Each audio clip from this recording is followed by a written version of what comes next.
Good morning. Yeah, good morning. And today at IndiaDares, we are going to talk to Diana Lips. Diana, hello, how are you? And how are you doing? I'm excellent. Good morning. I'm excellent. Thank you, Vivek. Great. So, Diana, I'll just introduce the viewers. So, Diana is a resident of New Jersey, United States of America, and she is a private teacher over there. She has got years of experience with so many students. So, Diana, we're going to talk about it. So, the first question that I want to ask you is, how does it feel to be a private teacher in the United States of America? Well, it's been an interesting transition. I spent most of my time tutoring with students one-on-one for the past 6 years. Yeah. And because of the COVID-19 situation, I had to move what was an in-person tutoring practice to an online platform. And I've been using Zoom and Google Meet. And once I did that, I realized if I can work with students one-on-one online, I can work with multiple students at the same time. Okay. So while COVID has been a terrible tragedy on so many levels in the United States, it has resulted in a surprising expansion of my own business, moving from tutoring into teaching. Okay. Now, all I want to know is that you were teaching the kids, face to face. You sat with them and you were tutoring them earlier, and now it's all online, where the physical presence of the student is not there. So, what is the difference you feel as a teacher? I mean, what is the difference in the experience? Yeah. Well, it's interesting. What's helpful is that I keep the class sizes very small. I take a maximum of 7 students so that we can have a very good discussion. Fortunately, I can still hear them. I can still see their body language. So I can tell if they're becoming maybe a little distracted or a little bored. But what's great about it is they can interact with each other online. They can see each other. They can see me. And we have amazing discussions together about literature, about history.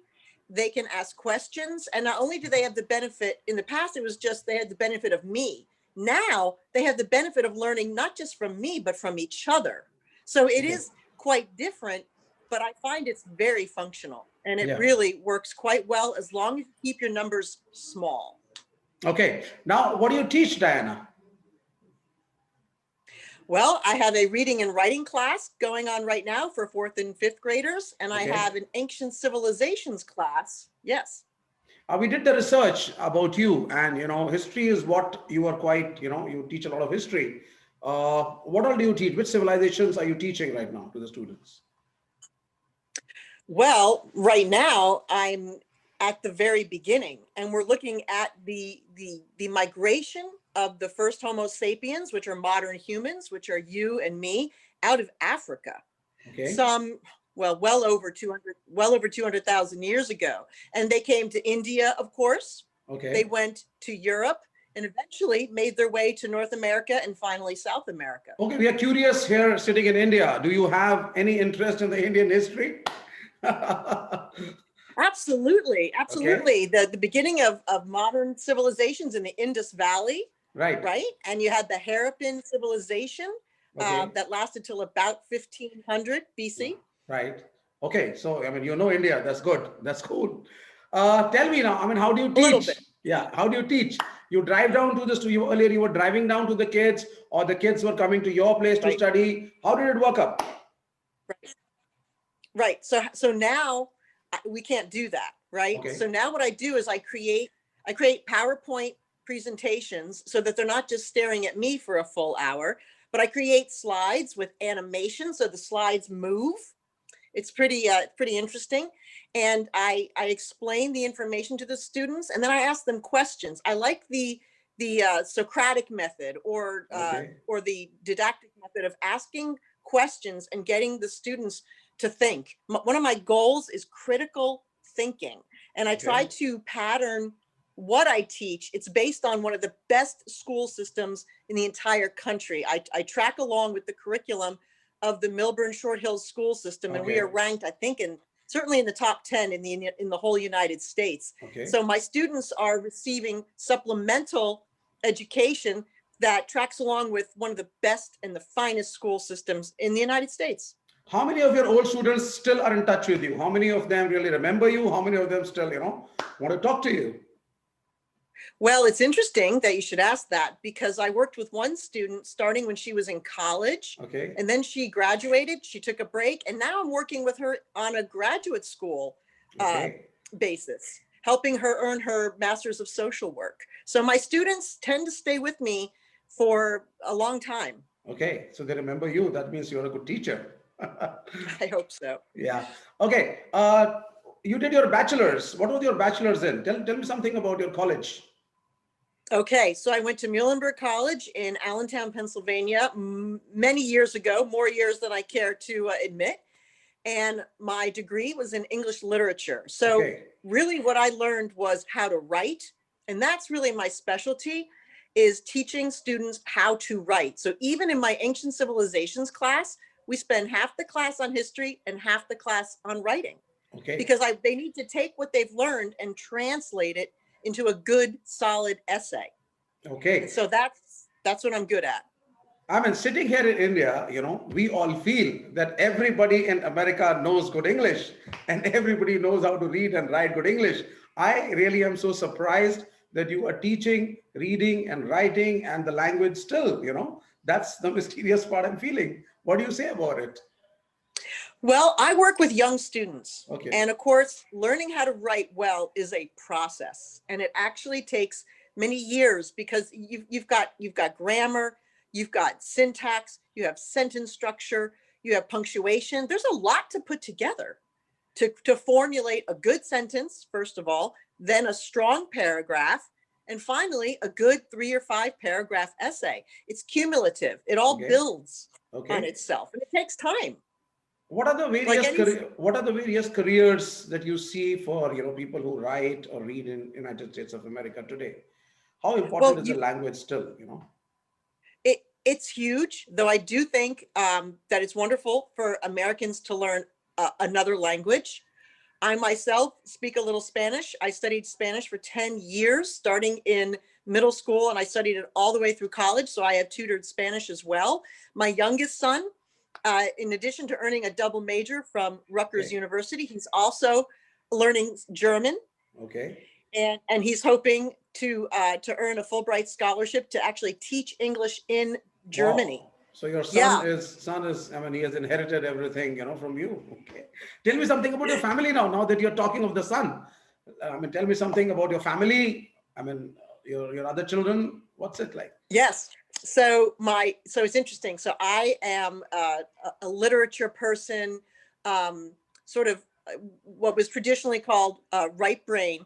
Okay. And my husband is a cybersecurity expert. So he's extremely detail oriented, but he's also able to see, of course, the big picture of how to protect companies from hackers and the like. And then Okay. my oldest son is in the same field as my husband. He's a cybersecurity expert as well. And then my younger son is getting the degree in philosophy and comparative literature. So So he's reading literature so from all over the so world. both the kids have inherited something from one of the parents. Your elder son follows the father, and the younger son Yeah. follows you. Is it? I'm able to Oh, see that. I think you're right, though. I'm sure my younger son would say he is charting his own path, Oh, and that, okay, okay, and okay. he's gone above and beyond his Yeah. mother. But my younger son, like his mother, is now Phi Beta Kappa, which Okay. is an organization recognizing students who achieve the highest grades in their school. Okay. How long have you been teaching, Diana? I'm going on, I think, my 7th year. Okay. And what were you doing before that? I was primarily taking care of my children who spent some time in the public school system and then some time at private school. So they had to get there. They had to get back and forth. Right, So I right. spent a lot of time doing that. I did have some jobs that involved writing. One Okay. involved grant writing. One involved advertising and public relations. And that's where actually before I became a parent, I was in my job was public relations at Prudential Insurance Company. And I loved that, writing press releases, talking to the media, talking to the press. That's what I did for like 9 years at Prudential. Now, Diana, times have changed. There was a time when there was no internet. There was a time when there was no computer. And That's in right. your childhood, I'm sure there were books, paper books, paperbacks, you know. So that is how, you spend it. And now times have changed. You have got your ebooks, and you have got Right. blogs being written. And I Yes. think the nature of writing, do you think it has changed now? Do people still love books? What's your experience, because you're in the language field? Well, that's funny you should say that, because I have read ebooks and I love that when I travel. My family, we took a trip to Europe um, earlier this year, and I downloaded a book onto my iPad to bring with Okay. me. I love that. But I think my youngest son agrees that there's nothing like holding a paper book in your hand, be it hardcover Hmm. or a paperback cover. There's just nothing like that. And in fact, I'm using a paperback for my reading and writing class, and I like that because I can make notes right in the book. Okay. And Now, then all I have to do when I yeah. go to teach the class on Mondays, all I have to do is flip it open to see the questions that I'm going to ask my students. So I think we live in a brilliant time. I feel so blessed to live right now with the internet, because I went to school without it. And it was Okay. hard. Typewriters were terrible. Yes, yes, And yes, yes, yes. even early computers, like a Wang computer, they weren't as easy to use as what we have now: Dell, Apple, IBM, Right. HP, all the choices. We live in an amazing time for communication. Even that you and I can be having this conversation, it would have been impossible, what, 30, 40 years ago? Yeah, absolutely, absolutely. Now, all I want to know is, the style of writing has changed. And secondly, when you were younger, when you were in your school days, you had a pen and you had a paper, maybe you had an ink, you had a small nib, and then you were filling up the ink, and maybe then you were trying to write. Then came the ballpoint pens. So now it's all computer. You sit on the keyboard and you start typing, right? Yep. Do you feel the children of today, they have lost the writing skills as it used to be when you were younger, when the handwriting mattered? Well, handwriting skills, yes. But here's the thing: some of us never had good handwriting. Okay. For instance, my handwriting, my husband will tell you, is almost illegible. So for me, the computer is wonderful because people can understand what I'm trying to say. Okay. The other thing that I love, and I even encourage some of my older students to use, once they learn the basics of grammar and punctuation, I encourage them to use an online review source, spelling and grammar check, such as Grammarly. Okay. Why not use it? Why not use it so that your writing can get sharper? And I use Grammarly myself, and I love the way it makes suggestions to you. So you Okay. don't have to take the suggestions, Okay. but it makes your writing sharper. The tools that we have now are amazing. There is no substitute for students learning the basics of writing. Absolutely no substitute. But Okay. once you've learned them, we have excellent writing tools now that I would encourage certainly adults to use. Okay. That's great. Now, do you have a small library at your house? Do you have books? Do you still buy books, or you just subscribe it on the on Amazon or something? How is it like? I love books. I Okay. haven't even gotten rid of my books from college. Okay. I still have the Norton Anthology of English Literature, and Norton made all kinds of anthologies. Okay. I love books. I love a real library. I think a digital library is also an excellent idea, especially for younger people. Um, but for those of us who love the feel of paper and love to turn a page, there's nothing like hard copy. Right. Right. So you still And prefer a hard copy compared to an ebook? You still I prefer? do. Okay. Well, I do, because we spend so much time online. So now I'm teaching online. I'm looking at screens for the Okay. better part of every day. Okay. I'd like, causes eye strain, right? You need to look away. And I even tell my students, the classes I'm teaching now are 90 minutes, and we take a break in the middle. And I say to them, please, you've got to take a break from the screens. You're going to get eye strain if you don't spend at least a couple minutes looking away from the screen. And Okay. so that's another benefit of hard copy books, is it's less eye strain. As long as you have proper lighting when you're reading, it's less eye strain. Right. That's great. Now, Diana, I just wanted to know, in India also we have got private tutors, private teachers, and they drive down to the student's house, which could be nearby, and teach the child and come back. And sometimes the students come to the teacher's house also. It's a system, which is there, very much prevalent in our country. And this supports the formal school or college education. it's a supportive system to that, the mainstream education. So in United States of America, how popular are the private tutors or private teachers? How popular is Very this popular. concept? Okay. Well, very popular, and especially now that so many students are doing all of their public school learning online. Okay. Uh, there are, and it's going both ways. Some parents want a private tutor or a teacher to come and meet with their student in person, or meet with pods of students. That's becoming popular too in the United States, Okay. where maybe you get a group of students together and a teacher will come. But you know, some parents, like the parents that I'm working with their children, they prefer the online approach. And what I'm doing is supplementing what these students are learning in school. I had one student tell me that when I began working with him online, it was the first learning he had done in months.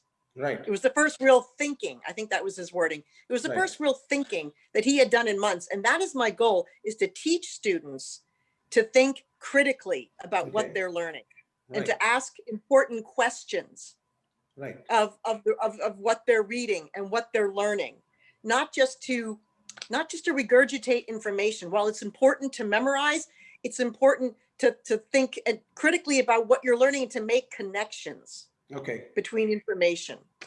Right.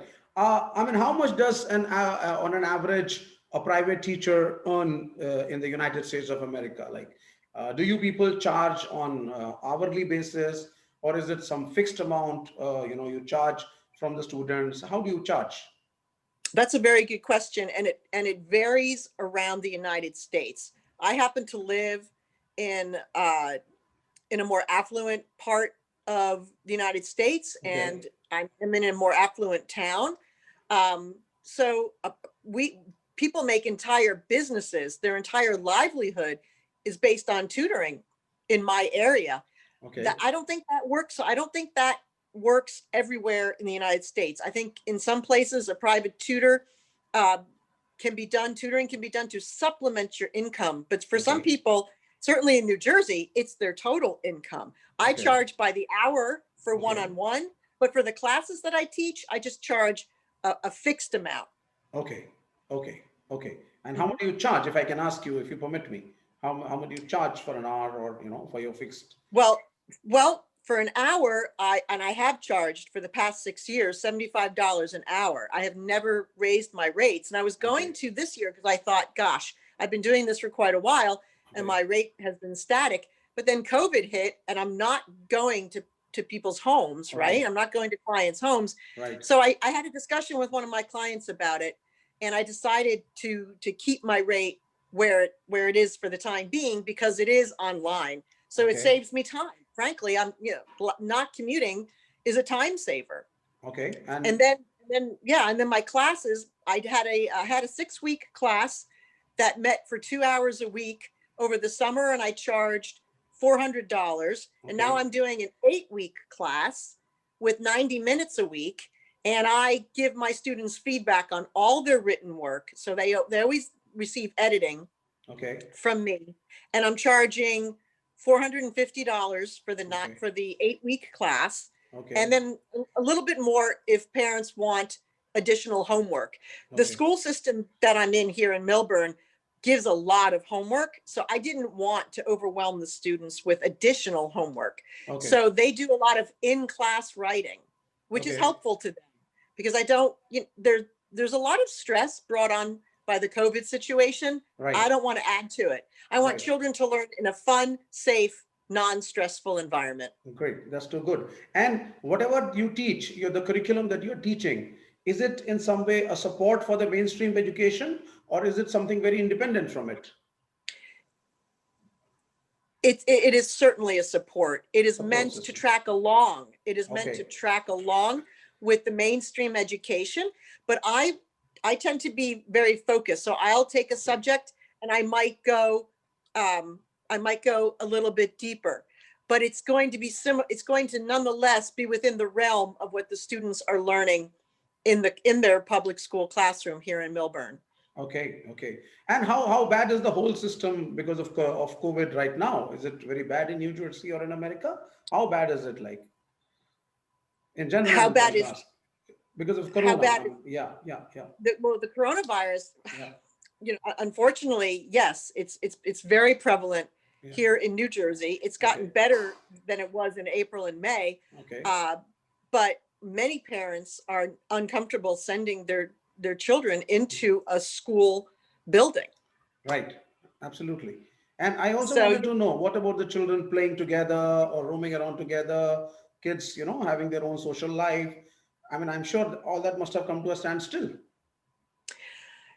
it has, but what I'm seeing among my own students are small pods. Okay. So I'm at the beginning of class, I may say to the students, how was your weekend? Did anybody Yeah. do anything fun? Yeah. And I've heard some of the students say, well, yes, I saw one or two friends and we Okay. played outside. Okay. Sometimes they're wearing masks. Yeah.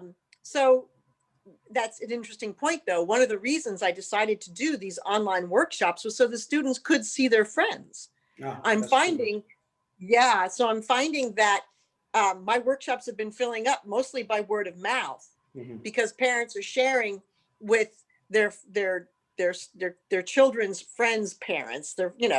Hey, join this workshop because the kids can see each other, they can talk to each other a little bit, and they can Mhm. learn together. Right. So it's And more fun and a lot of interaction between the kids, which a makes it more lot of interesting. interaction.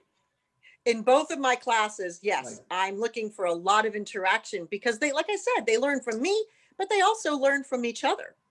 Okay. Now you did your bachelor's in English literature. Okay. Who Yes, are the three top authors you feel, you will rank as your favorites? that's a very interesting question. Um, I said and you're three. asking I me, said three because one would have been a difficult question to answer. So I said three. well, and you're talking English literature. Yeah. I just want to say that there is so much excellent international literature out Yeah. there. Yeah. Um, but I will tell you that I believe his name is Siddhartha Mukherjee, Yes. wrote a phenomenal book called The Gene. I think it's called The Yes. Gene. Yes. Yes. I loved that book. I loved that book. Fascinating, uh, interesting, informative. I learned a lot from that book. That's a more recent read. I love, if we're back to English literature, I love Jane Austen. Okay.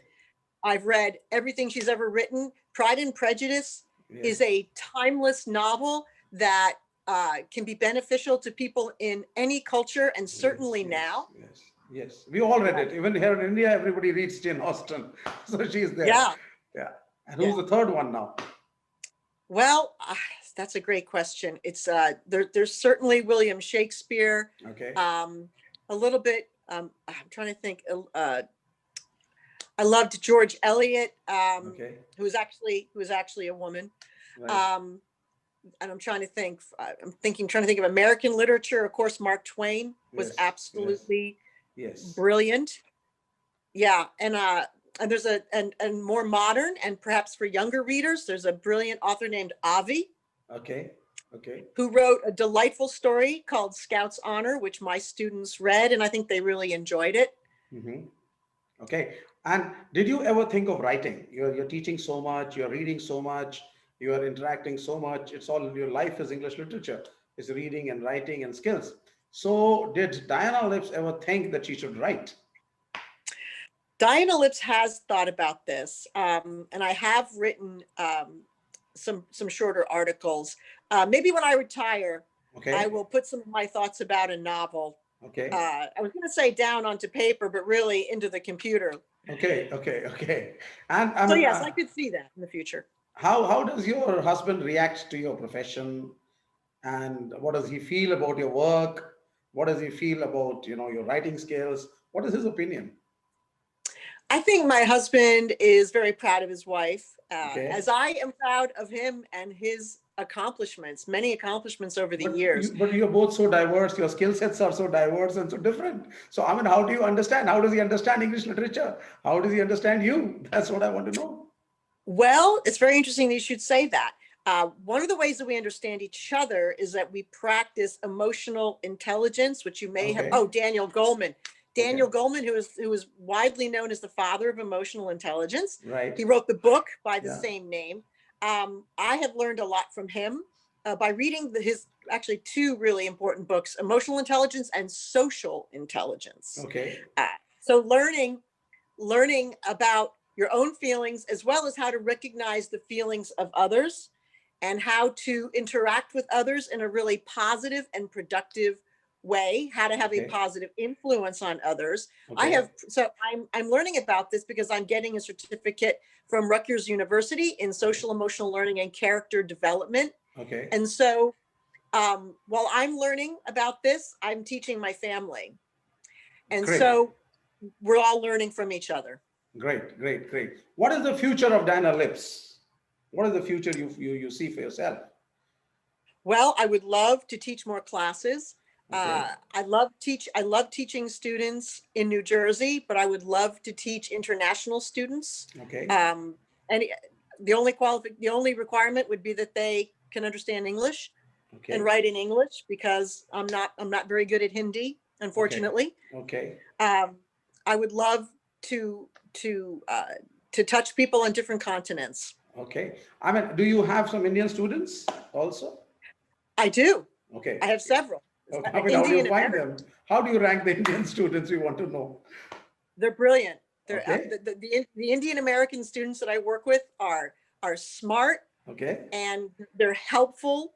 They know more about technology, of course, than I do, right? Oh, thanks a lot. And they're always extremely helpful to me during class when I'm trying to, I'm sharing my screen on Zoom and I'm annotating, and I want them to be able to annotate, and they help each other. They're respectful. They're Okay. kind. They're cream of the crop. My Indian students are the best of the best.